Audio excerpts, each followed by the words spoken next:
We are into a car servicing business. We service cars. Yeah. We service from Maruti to Rolls-Royce. We are the India's largest and the most trusted brand when it comes to aftermarket car servicing. What does it mean to be a woman in a male-dominated industry? I would not shy away from this fact that hai yahan pe. In India, people still feel it's a male-dominating industry, and probably women will not be able to justify.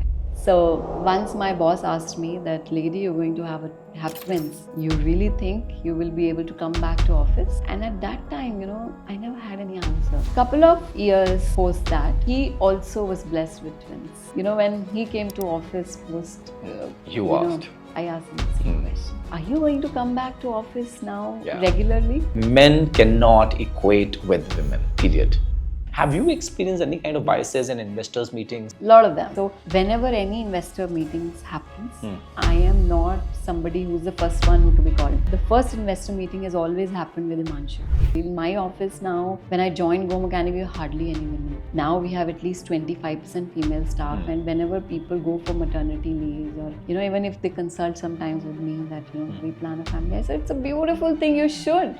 Motherhood is a beautiful thing. Life ऐसा नहीं होता कि आप वापस आके दोबारा से start नहीं कर सकते. And the moment I came back, मेरे पास और स्ट्रेंथ थी, मेरे पास और रीजंस थे काम करने के, मेरे पास और रीजंस थे आगे बढ़ने के. मैंने और मेहनत की. From where I left and from where I started, my kids were lucky for me. They gave me a lot of strength to work. I have learned that you really need to work hard because there is no substitute of working hard.